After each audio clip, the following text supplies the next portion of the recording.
Don't ever leave me.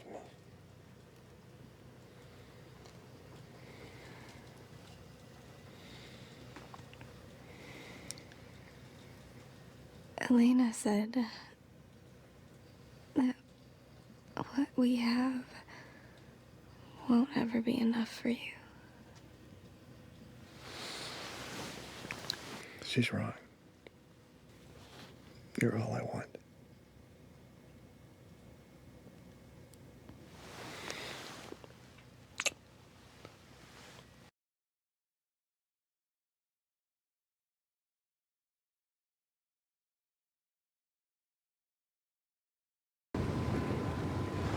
It's good.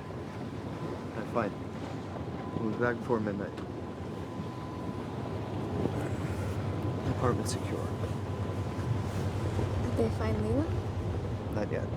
They've changed all the locks. Stay with me tonight. No, I have to go home. I have to work tomorrow. Anna, I'm not letting you wander the city when Leila's still out there. I'm not wandering the city. I'm going home, and then I'm going to my office. Don't get on me about the job thing right now. I love working, and I have bills to pay. And I don't want your money. I know. That's one of the things I love about you.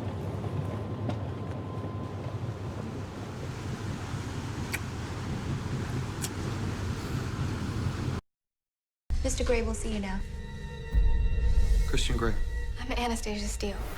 I had no idea it was going to be a trilogy. Absolutely none. It was written as Twilight fan fiction, and it was written a chapter at a time. And it went up on the internet twice a week as I sat and wrote, and I had no idea how long it would take, what was going on, where it would go. I just took it every chapter at a time, and it was great. And if you have enough people going, what happens next? You write the next chapter, and that's what I did. So 50 Shades of Grey and 50 Shades Darker were effectively one book. So I had to find a place to divide them. Anna. Christian. And then what became 50 Shades Freed was the third book. So I decided to split it up on a terrible cliffhanger, which is one way to get people to read what happens next.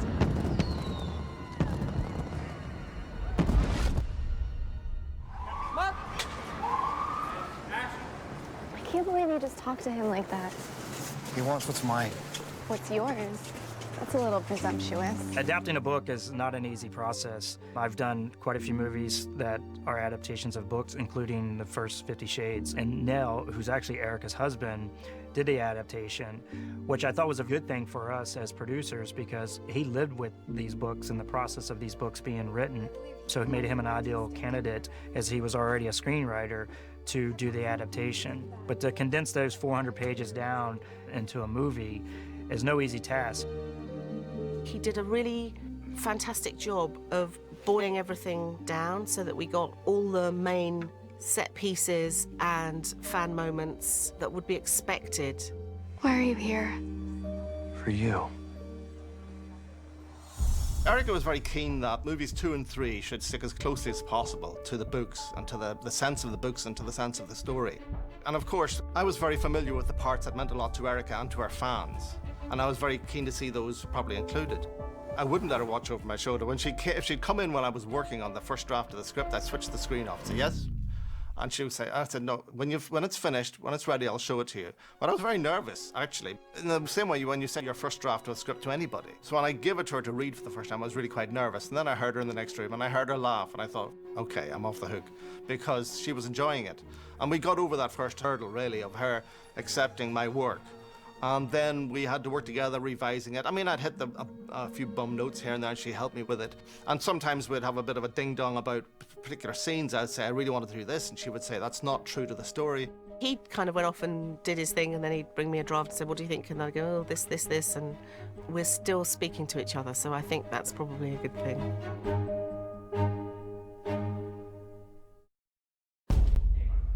B-Mark? One of the great pleasures is getting to see this ensemble cast come back together and grow as characters, but also even as people, from seeing them from 2 years ago, and the interaction between both them as a character and them as people on set. has been phenomenal.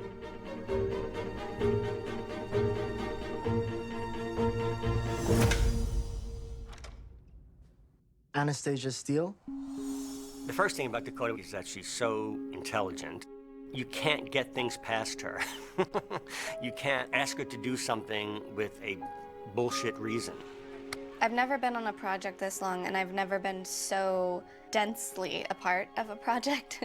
So it's been quite an experience, and it's been this great honor to be able to tell this young woman's story. Mark. She was relentless in her pursuit of trying to make this character as real and believable as could possibly be. Here, your new favorite flavor.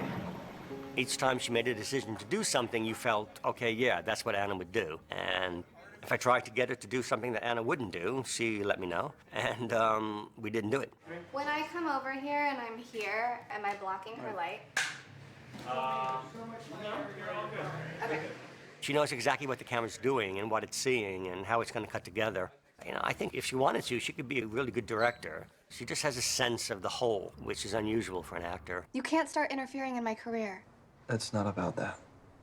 I've wanted to move into publishing. They're the best fit.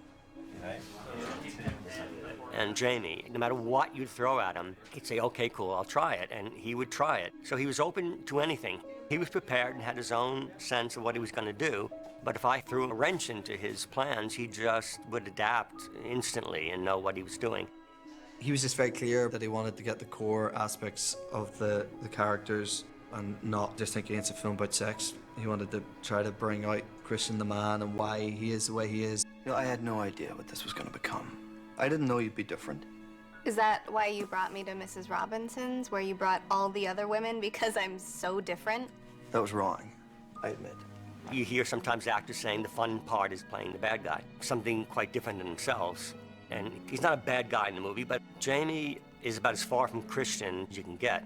But yet he found that part inside of himself, and I think reveled in expressing it. Where the fuck have you been? I told you to come straight here. He talked to me a lot about making him more of a physical threat and toughening him up a bit. And he had me going to gym a lot more than the first one, and I'm substantially heavier than I was in the first one. But it made sense to me that this is someone who got in a lot of fights when he was a kid, obviously went through awful stuff when he was a child, and I think he wanted that to come across on screen more than it would have in the first one.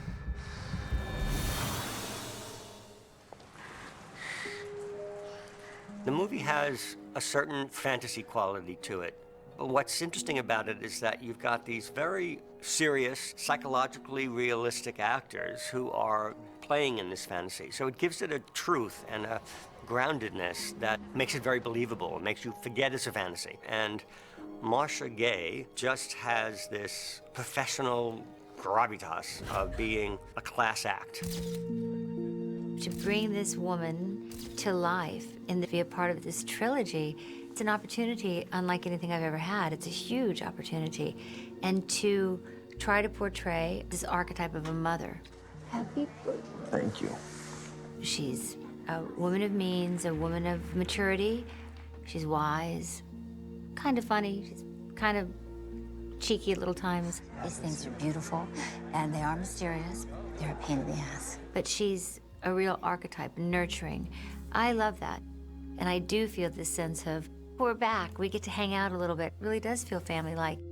I've built a closer relationship with a lot of the other cast. We've had this sort of group experience, this sort of family experience, and that's pretty special. Hey, Mark. Hey, Mark. Action. Congratulations, Mrs. Fiction Editor. Right? She's a big deal now.